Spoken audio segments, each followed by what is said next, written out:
Will you keep going? In the face of? Whatever. I never thought about quitting. If they told me to get back in the water again, let's go. They told me to put that log on my shoulder, let's go. Put the boat on my head, let's go. I didn't care.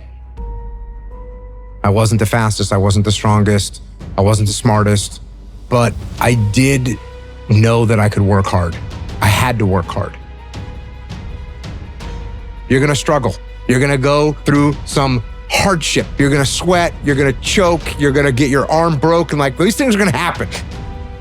Okay, I'm gonna go forward. I can't get out of this. I'm gonna go forward. I'm not gonna quit, so I'm gonna go forward, bring it on.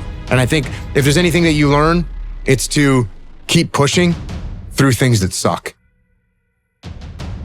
And I would love to say like, oh, keep pushing through adversity, but this isn't adversity. This is just things that suck. It's one level below adversity. Adversity is when you're having a challenge. This is just something that's gonna suck and you're gonna have to push through it. But it's like, oh, do you want to do this or not?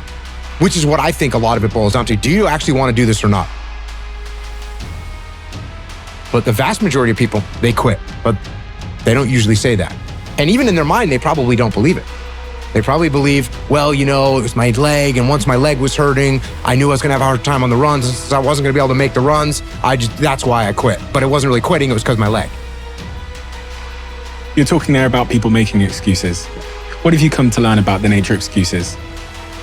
Your excuses will destroy you and take everything that you ever wanted from you if you let them. When your excuses make you feel a little bit better about the fact that you didn't execute on what you needed to execute on, then they can make you feel better, but they're not helping you. They're not helping you at all.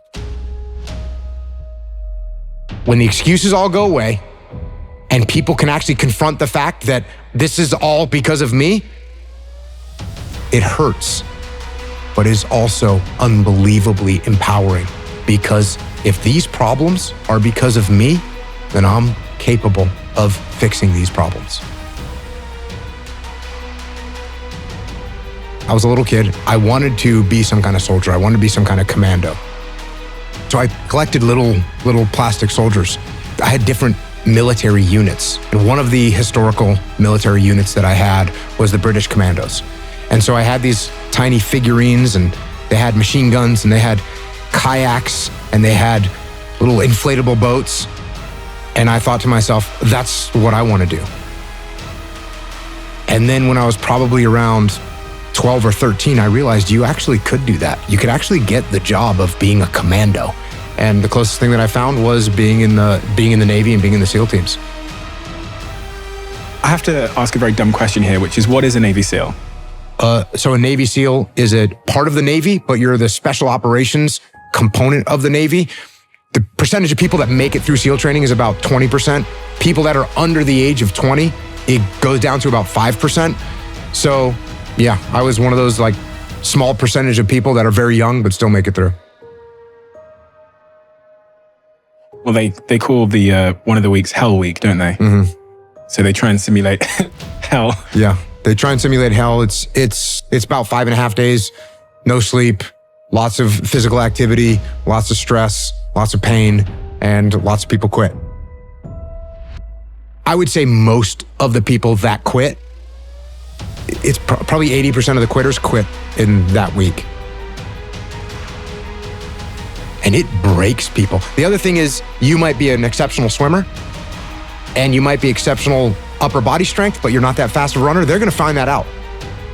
Or you might be a fast runner, but a bad swimmer. They're gonna find out what your weakness is. You might not like the cold. They're gonna see it. You might not like the boat on your head. They're gonna see it. They might see that you have a bad temper. They're gonna find that, and they're gonna pick at that thing to either make you come out the other side or make you quit. One of the things they do is they'll line you up and they say interlock arms, and you get arm in arm with the guy next to you, and they say forward march, and you march in the water, and they say take seats, and you sit down. And they leave you in there. And it's called surf torture. And you just sit there. And after a while, they'll pull you up out of the water, they'll line you up, and the doctor will come down and see if anyone has hypothermia. And if no one has hypothermia or signs of hypothermia yet, get back in the water. And they just keep doing that.